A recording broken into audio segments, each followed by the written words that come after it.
Good morning दोस्तों। Shri Ram technical classes के YouTube channel में वापस से आप लोगों का स्वागत है, जहां पर एसआरटीसी का जो यूट्यूब चैनल है वो SR टेक लाइव क्लासेज के नाम से है, जिसे आप लोग शेयर और सब्सक्राइब करें। दोस्तों, क्लास स्टार्ट होने वाली है। ज़्यादा से ज़्यादा बच्चे ऑनलाइन आएँ फटाफट, और बेसिक इलेक्ट्रिसिटी की जो क्लासेज चल रही थी उसको हम आगे कंटिन्यू करेंगे। दोस्तों, अगर हम क्लासेज की बात करें तो हमने बेसिक इलेक्ट्रिसिटी के बारे में थोड़ा सा दो क्लासेज ली हैं पिछली, और अब हम लोग कंटिन्यू करेंगे। दोस्तों, हम लोगों ने करंट क्या होता है इसके बारे में पढ़ा, वोल्टेज क्या होता है इसके बारे में पढ़ा, पोटेंशियल डिफरेंस क्या होता है इसके बारे में पढ़ा, थोड़ा थोड़ा नॉलेज लिया। मैं बेसिकली ऐप पर सेपरेटली अलग अलग टॉपिक के अलग अलग वीडियोज आप लोगों को बना के डाले जाएंगे, जिसको आप लोग कंटिन्यू पढ़ते रहें। अभी हम लोग आज देखेंगे resistance, resistivity, conductance and conductivity, जो कि बेसिक इलेक्ट्रिकल का ही एक पार्ट है। Resistance, resistivity, conductance and conductivity, इसके बारे में हम लोग बात करते हैं। दोस्तों, रजिस्टेंस क्या होता है? रजिस्टेंस को हम लोग बोलते हैं प्रतिरोध। रजिस्टेंस को दोस्तों क्या बोलते हैं हम लोग? प्रतिरोध।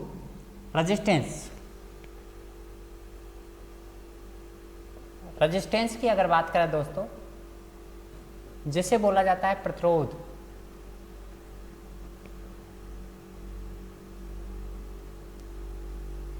जिसे हम R से प्रदर्शित करते हैं। अगर इलेक्ट्रिसिटी के अंदर रजिस्टेंस की अगर बात की जाए तो इलेक्ट्रिसिटी के अंदर रजिस्टेंस किसी पदार्थ का वह गुण होता है, किसी पदार्थ का वो नेचर होता है, किसी मेटल का वो गुण होता है जो उसमें से बहने वाली धारा का विरोध करता है। किसी चालक का वह गुण जो उसमें से बहने वाली धारा का विरोध करे, उसे हम क्या कहते हैं? प्रतिरोध कहते हैं। जिसे बेसिकली अगर देखा जाए तो हम लोग ओम में मेजर करते हैं, ओम में मेजर करते हैं, और जिसको मेजर करने वाला जो इंस्ट्रूमेंट है जिसे हम कहते हैं ओम मीटर। दोस्तों, याद होना चाहिए आप लोगों को, हम दो चीज़ पढ़ते हैं। कन्फ्यूजन वाली स्थिति बच्चों के सामने जो होती है वो होती है रजिस्टेंस क्या होता है, रजिस्टिविटी क्या होती है, कंडक्टेंस क्या होता है, कंडक्टिविटी क्या होती है। इनके बारे में प्रॉपर पूछा होता है। कंडक्टेंस के बारे में बता देते हैं, हमारा कंडक्टिविटी के बारे में, और पूछा गया होता है रजिस्टेंस के बारे में बता देते हैं, रजिस्टिविटी के बारे में क्या होती है, इनके बारे में प्रॉपर हम लोग यहाँ पर चर्चा करेंगे।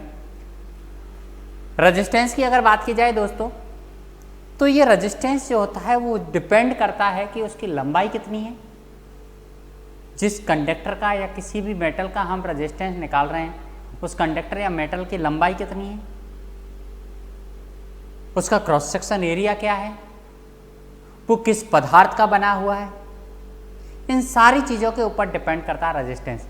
रजिस्टेंस, ध्यान रखना, रजिस्टेंस किसी मेटल के बने हुए कंडक्टर का निकाला जाता है या पूरी वस्तु का निकाला जाता है, पूरे कंडक्टर का निकाला जाता है, जबकि रजिस्टिविटी होती है वो मेटल की निकाली जाती है। प्रतिरोध, आज सिंपल सी बात करता हूँ, मैं आपसे पूछता हूँ, एक ये पेन है, ये पेन कॉपर का बना है, एक पेन आयरन का बना हुआ है। अगर दोनों में कंपेयर करें तो धारा किसके अंदर ज़्यादा बहेगी? तो आप कहोगे सर कॉपर के अंदर, या फिर आप कह सकते हो कि आयरन के अंदर ज़्यादा फ्लो होगी। नहीं, कभी भी नहीं कहोगे आप लोग, क्योंकि आपकी मेंटलिटी में पहले से ही पता है आप लोगों को कि रजिस्टेंस मतलब कि अगर वो वस्तु कॉपर की बनी है तो उसका रजिस्टेंस कुछ और होगा, चांदी की बनी हुई है तो उसका रजिस्टेंस कुछ और होगा, आयरन की बनी हुई है तो उसका रजिस्टेंस कुछ और होगा। अगर आयरन की बनी हुई है तो उसका रजिस्टेंस क्या होगा? ज़्यादा होगा। अभी हमने बात नहीं की लंबाई की किसी भी चीज़ की, सिर्फ नेचर ऑफ मटेरियल की बात कर रहा हूँ। मैंने सिर्फ इतना कहा है, एक चांदी की बनी है, एक कॉपर की बनी है, एक आयरन की बनी है, सिर्फ ये कहा है, मेटल का नाम लिया, पदार्थ का नाम लिया है। तो दोस्तों, प्रतिरोध की अगर बात की जाए तो प्रतिरोध जो धारा का विरोध करता है वो सबसे पहले डिपेंड करता है नेचर ऑफ मटेरियल, पदार्थ की प्रकृति। पदार्थ की प्रकृति,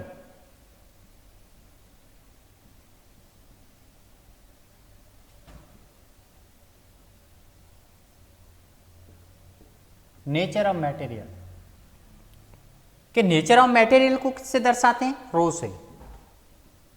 आर इज प्रोपोर्शनल टू रो। अगर रो मतलब कि ये रो क्या है?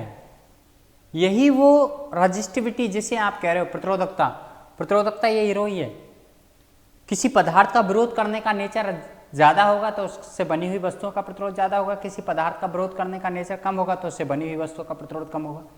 तो रो इंक्रीज किया जाता है तो ऑटोमेटिकली आर भी इंक्रीज हो जाता है। जैसे कि एक छोटा सा एग्जाम्पल दिया मैंने, आयरन की रजिस्टिविटी ज़्यादा होने के कारण ही उसका रजिस्टेंस ज़्यादा है, जबकि हमारी सिल्वर की रजिस्टिविटी कम होने के कारण ही उसका रजिस्टेंस क्या है? कम है। दूसरी अगर बात करते हैं हम लोग तो वो है चालक की लंबाई।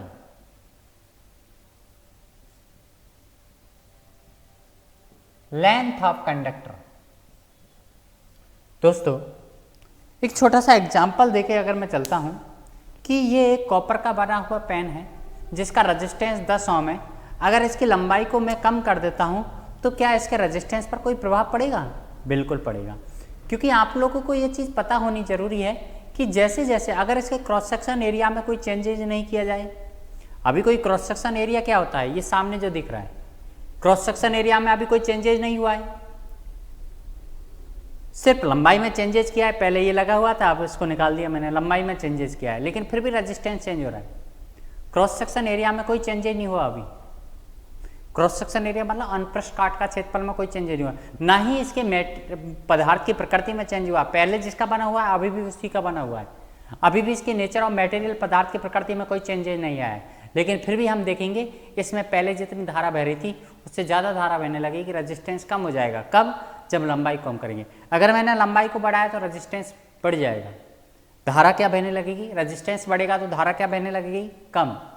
तो ध्यान रखना दोस्तों, लंबाई जैसे जैसे इंक्रीज की जाती है, लंबाई के समानुपात में हमारा रजिस्टेंस इंक्रीज होता है। अर्थात लंबाई को जिस रेशो में बढ़ाया जाएगा, लंबाई को दुगना किया जाएगा तो रजिस्टेंस दुगना हो जाएगा, लंबाई को 3 गुना किया जाएगा तो रजिस्टेंस 3 गुना हो जाएगा, लंबाई को 10 गुना किया जाएगा तो रजिस्टेंस 10 गुना हो जाएगा। इट्स मीन ऐसा कब होगा? जब उसके क्रॉस सेक्शन एरिया और मेटल पदार्थ की प्रकृति में कोई चेंज नहीं। लंबाई चेंज करने से उसके मेटल की प्रकृति में तो कोई चेंजेज आने वाला नहीं है। लंबाई चेंज करने का मतलब ये नहीं है कि मैंने खींच के दोगुना किया है। खींच के दोगुना करूँगा तो लंबाई चेंज होने के साथ साथ क्रॉस सेक्शन एरिया भी चेंज होगा, तो फिर समानुपाती नहीं होगा, फिर उसके कारण भी चेंज होगा रजिस्टेंस। जो उसकी मोटाई चेंज हो रही है उसके कारण भी रजिस्टेंस चेंज होगा। कैसा? अगर सिंपल सी मैं बात करूं, उस मोटाई के द्वारा हम लोग किसे डिफाइन करते हैं? जैसे कहते हैं अनुप्रस्थ काट का क्षेत्रफल।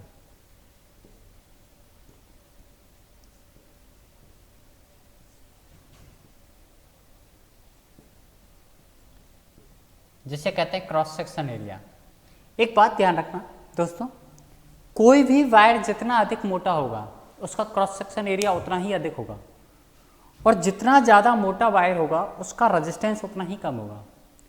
रजिस्टेंस किस बात के ऊपर डिपेंड करता है? रजिस्टेंस लंबाई के ऊपर डिपेंड करता है, रजिस्टेंस उसके क्रॉस सेक्शन एरिया के ऊपर डिपेंड करता है, और रजिस्टेंस उसमें प्रयुक्त किए गए पदार्थ की प्रकृति के ऊपर भी डिपेंड करता है। इन सारी चीज़ों के ऊपर डिपेंड करेगा आपका रजिस्टेंस।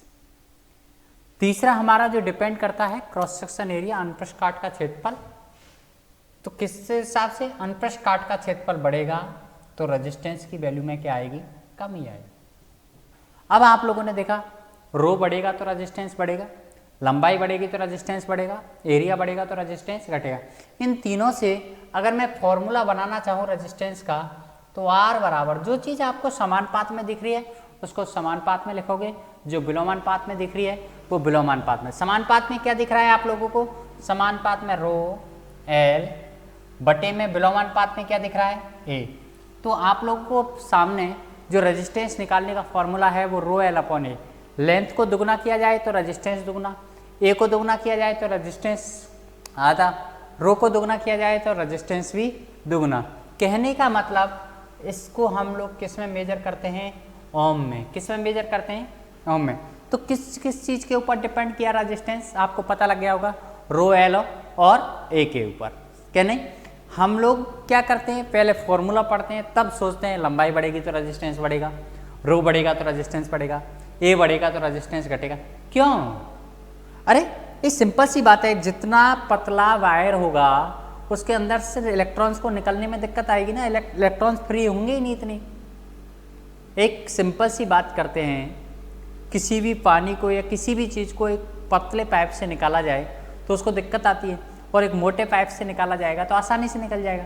जितना ज़्यादा मोटा वायर होगा उसमें नंबर ऑफ एटम्स की संख्या उतनी ज़्यादा होगी, और नंबर ऑफ एटम्स की संख्या ज़्यादा होगी, फ्री ऑफ इलेक्ट्रॉन्स उतने ही ज़्यादा होंगे।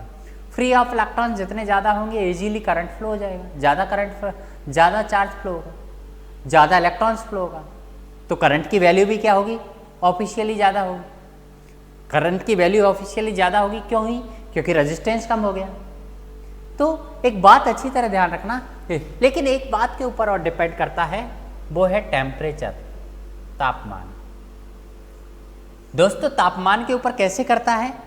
टेम्परेचर के ऊपर जो रेजिस्टेंस की वैल्यू डिपेंड करती है वो हम लोग दूसरी तरीके से भी समझेंगे इसको। टेम्परेचर इंक्रीज करने के साथ साथ, तापमान को बढ़ाने के साथ साथ रेजिस्टेंस की वैल्यूएशन में कुछ कमी या कुछ वृद्धि होने लगती है। वो डिपेंड करता है मेटल की प्रकृति के ऊपर, पदार्थ की प्रकृति के ऊपर।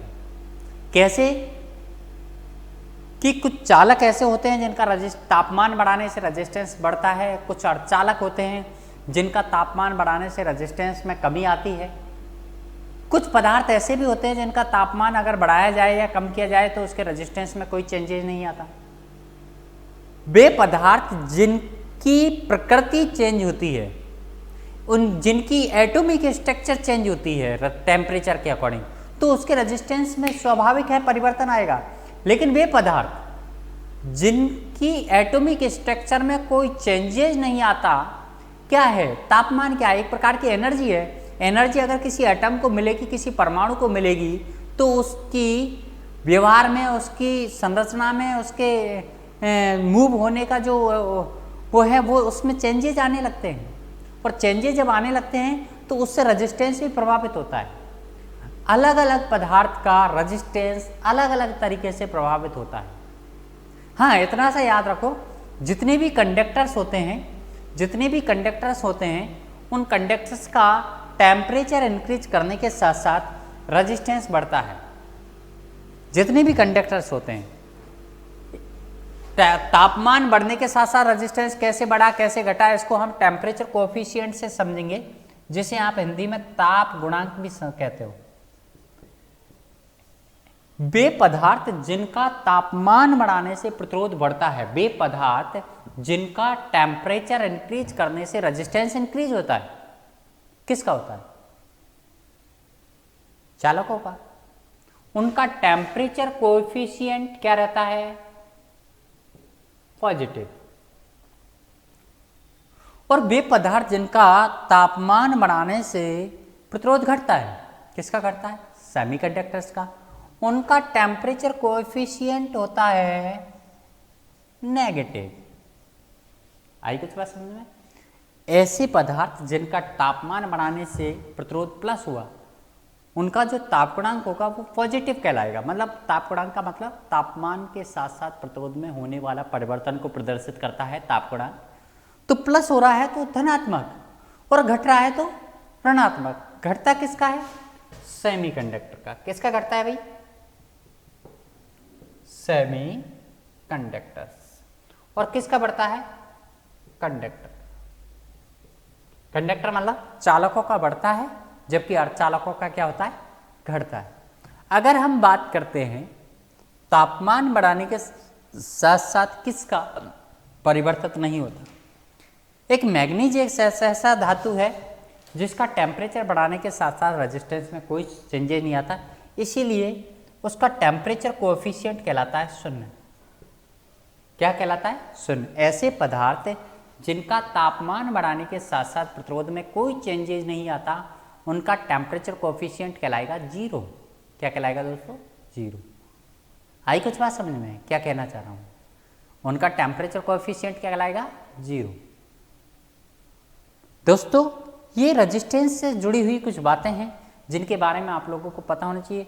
कभी कभार आप लोगों से अगर रो के बारे में पूछ लें तो वो भी हम लोग बताएंगे, अभी डिस्कस करेंगे उसके बारे में भी। रो क्या होता है? ये एक रेजिस्टेंस है जिसका मैं आपको PDF जो आप लोगों को मिलेगी वो आप लोगों के SRTC ऐप के अंदर आप लोगों को PDF मिल जाएगी इसकी, और टेलीग्राम चैनल पे भी मिल जाएगी आप लोगों को।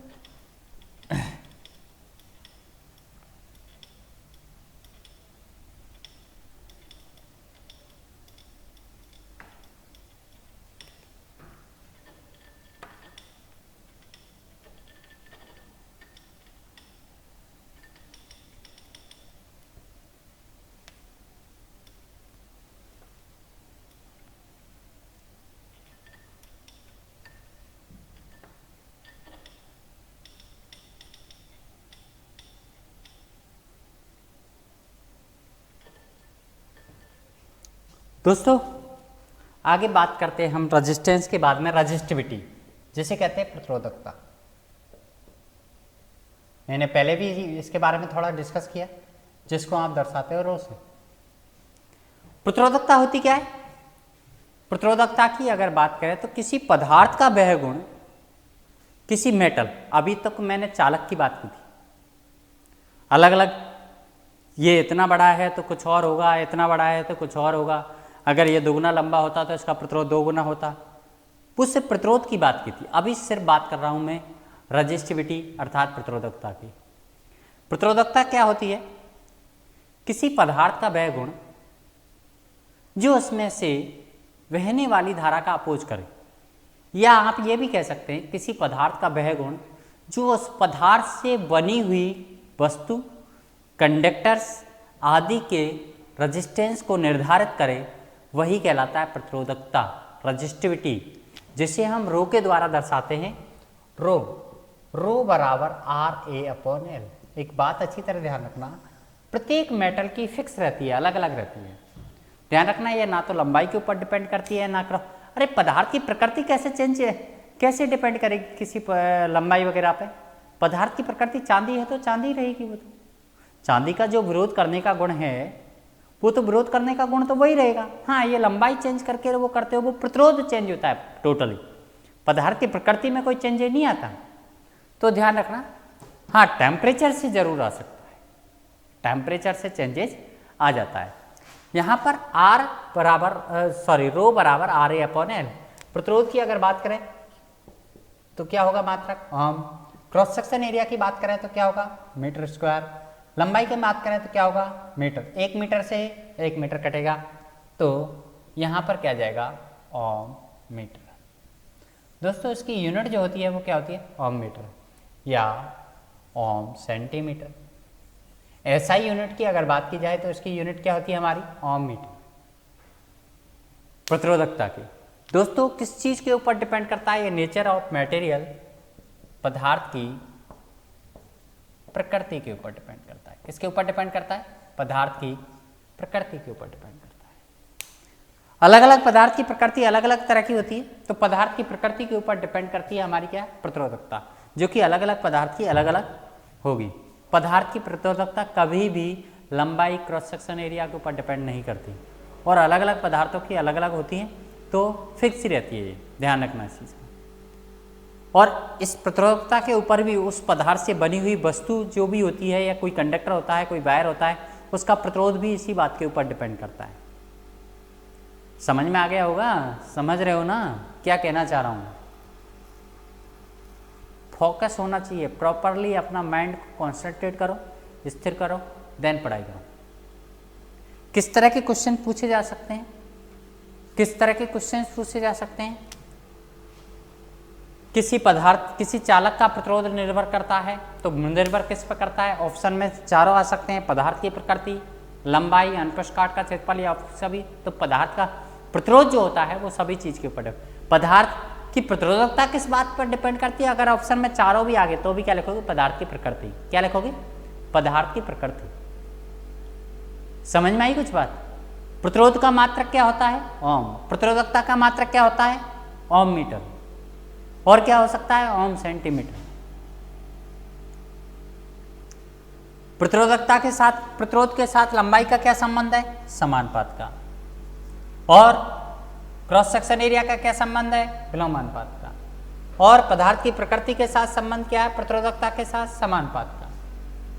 कहने किसी प्रकार की कोई दिक्कत? लंबाई दोगुना करूंगा तो प्रतिरोध का मतलब क्या हो जाएगा? 2 गुना। 4 गुना करूंगा तो 4 गुना। क्वेश्चन कैसे पूछ लिए जाते हैं? अगर किसी तार की लंबाई को खींचकर 2 गुना कर दिया जाए तो प्रतिरोध पर क्या प्रभाव पड़ेगा? अरे लंबाई दोगुना कर रहा हूं तो प्रतिरोध तो दोगुना हो जाएगा, लेकिन लंबाई अगर खींचकर किसी चीज की लंबाई को दोगुना करता हूं तो क्रॉस सेक्शन एरिया आधा हो जाता है। लंबाई को अगर दोगुना करूंगा खींच के तो मोटाई कम होगी ना, तो क्रॉस सेक्शन एरिया आधा हो जाएगा। तो क्रॉस सेक्शन एरिया आधा होगा, लंबाई दोगुनी होगी, लेकिन पदार्थ की प्रकृति में थोड़ी चेंजेज आएगा।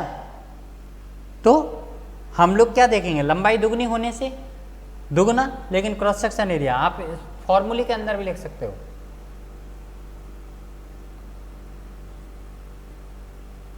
अगर यहां पर पदार्थ की प्रकृति वही रहती है, लंबाई दोगुनी हो जाती है तो क्रॉस सेक्शन एरिया आधा हो जाता है, तो रेजिस्टेंस कितना हो जाएगा? 4 गुना।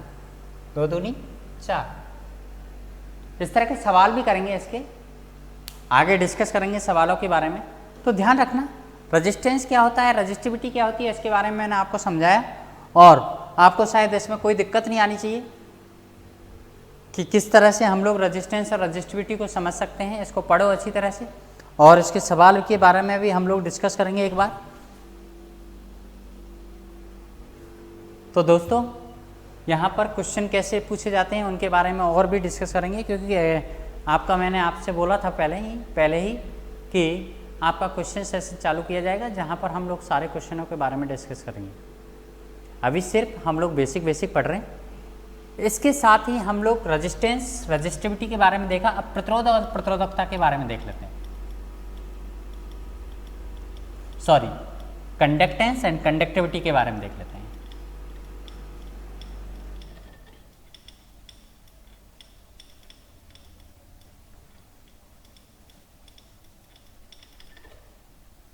इधर देखिएगा दोस्तों,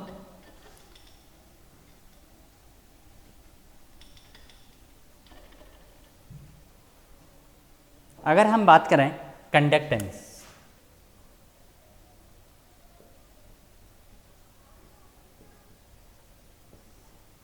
अधिकतर स्टूडेंट्स इसको चालकता बोल देते हैं। चालकता नहीं होती, इसे बोला जाता है हिंदी में चालकता,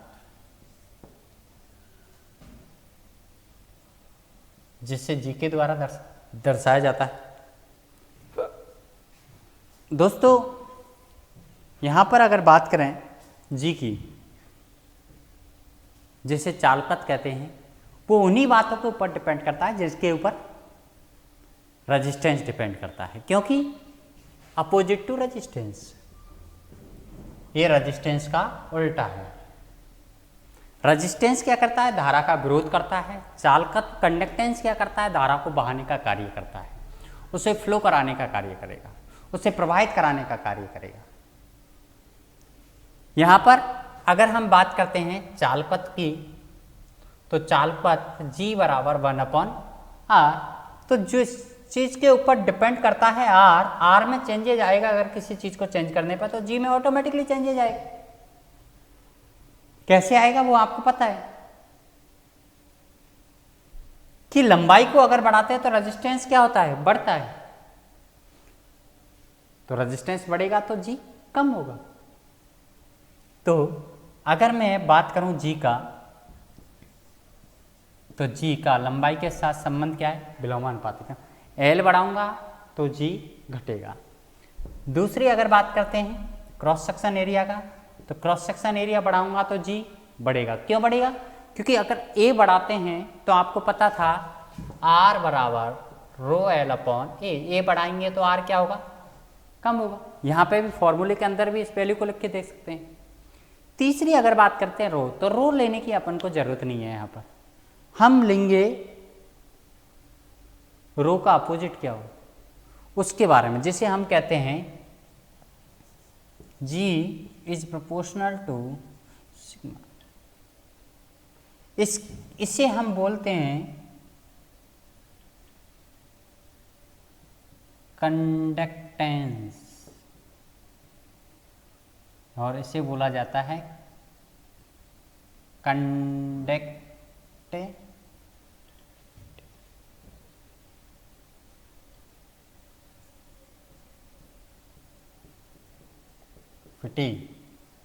जिसे कहते हैं आप चालकता। अगर इनसे हम लोग इसको दर्शाएं तो यहाँ पर जी का जो फॉर्मूला बनेगा वो क्या बनेगा आप लोगों के सामने, जी बराबर सिग्मा ए अपॉन एल। इस तरीके से आप लोग जी का फॉर्मूला याद कर सकते हैं। इस तरीके से आप निकाल सकते हैं। क्रॉस सेक्शन एरिया बढ़ाने पर जी बढ़ेगा, चालकता बढ़ेगी तो भी जी बढ़ेगा, लेकिन एल बढ़ेगा तो जी क्या होगा, कम होगा।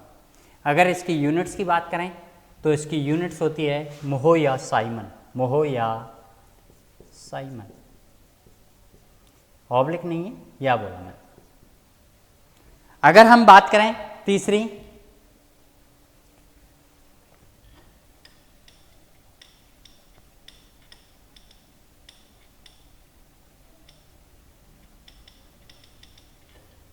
किसकी,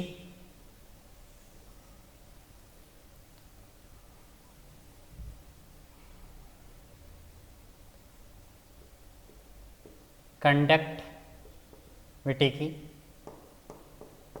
तो देखो क्या होगा, जी एल अपॉन ए, जी एल अपॉन ए। अगर यूनिट्स की बात की जाए तो यहां पर जी की वैल्यू क्या है, मोहो या साइमन, लंबाई की वैल्यू क्या है मीटर, क्रॉस सेक्शन एरिया की वैल्यू क्या है मीटर स्क्वायर, मीटर से मीटर कट गया तो इसकी यूनिट होगी मोहो प्रति मीटर। क्या होगी दोस्तों, मोहो प्रति मीटर या साइमन प्रति मीटर। ध्यान रखना, जबकि प्रतिरोधकता की यूनिट क्या पढ़ी थी हमने, रेजिस्टिविटी की यूनिट क्या पढ़ी थी, ओम मीटर। यहां पर इनटू था। यहां पर हर चीज को समझने की जरूरत है। किसी भी चीज को अगर रट के आप लोग चलोगे तो कहीं ना कहीं आप गलती करोगे। इसीलिए हमें हर चीज को समझ के चलने की जरूरत है। प्रॉपर समझ के चलेंगे तो ऑटोमेटिकली उनके आंसर आप लोगों को आगे से आगे मिलते चलेंगे। लेकिन आप रट के चलोगे तो कहीं ना कहीं किसी न किसी चीज को भूल जाओगे। एक टॉपिक को पकड़ लिया, बस उससे कनेक्ट होते चले गए और हम लोगों ने पूरे टॉपिक को फिनिश कर लिया। क्लासेस कंटिन्यू रहेगी, क्लासेस आपको कंटिन्यू रखनी है। आप लोग डेली जितना भी वीडियोज आप लोगों के पास पहुंचे या जितनी भी क्लासेस डाली जाए उसको आप लोग साथ के साथ कवर करके चलोगे ताकि आपको आगे कोई प्रॉब्लम ना आए। ये कुछ छोटी छोटी चीज़ें हैं जिनके बारे में हम लोग डिस्कस करते हुए चल रहे हैं अभी। शायद मेरे हिसाब से आप लोगों के सामने ऐसी कोई दिक्कत नहीं होगी। अब रेजिस्टेंस क्या होता है, रेजिस्टिविटी क्या होती है, कंडक्टेंस क्या होता है, कंडक्टिविटी क्या होती है, इसके बारे में प्रॉपर आप जान गए होंगे। ऐसी कोई प्रॉब्लम्स नहीं होगी। हाँ, जिसके ऊपर रेजिस्टेंस डिपेंड करता है उसके ऊपर हमारा कंडक्टेंस डिपेंड करता है। जिसके ऊपर रेजिस्टिविटी डिपेंड करती है, रेजिस्टिविटी की यहाँ कंडक्टिविटी की बात करें तो वही नेचर ऑफ मटेरियल के ऊपर डिपेंड करती है, क्योंकि है तो कंडक्टिविटी का अपोजिट ही है तो कंडक्टिविटी का अपोजिट ही। प्रतिरोधकता जितनी ज़्यादा होगी प्रतिरोधकता जितनी ज़्यादा होगी चालकता उतनी कम होगी, प्रतिरोधकता जितनी कम होगी चालकता उतनी ज़्यादा होगी। सिंपल सी बात है, एक दूसरे का अपोजिट है। हमें किसी भी तरह की कोई दिक्कत आनी नहीं चाहिए। बस बात यह है कि हमारा दिमाग स्थिर होना चाहिए। चिंता मत करो आप लोग, जब हम लोग क्वेश्चन को अगर पढ़ेंगे ना इसके अंदर से, तब मैं दोबारा से पूरे कोर्स को क्वेश्चनों के साथ रिवाइज करा दूंगा, क्योंकि क्वेश्चन हर टॉपिक के इसके अंदर से बनेंगे और वहाँ पर दोबारा से डिस्कस करेंगे। आपको फट से याद है, हाँ यार हम लोगों ने पढ़ा था उसको, हमने उसको पढ़ा था, सर ने पढ़ाया था, उसको दोबारा से समझाया जाएगा तो आपको फट से याद आ जाएगा। आई कुछ बात समझ में? तो क्लासेज को कंटिन्यू रखेंगे। आज के लिए इतना ही, फिर नेक्स्ट टॉपिक स्टार्ट करेंगे हम लोग। रेजिस्टेंस, रेजिस्टिविटी, कंडक्टेंस, कंडक्टिविटी क्या होती है अभी हम देखेंगे मेटल के बारे में, पदार्थ क्या होते हैं, कितने प्रकार के होते हैं, चालक है, अर्धचालक है, कुचालक है, किस तरह का व्यवहार होता है, इन सब के बारे में हम लोग बात करेंगे। तो दोस्तों आज के लिए इतना ही, बाकी का हम लोग कल वापस मिलते हैं एक नेक्स्ट वीडियो के साथ। तब तक के लिए धन्यवाद।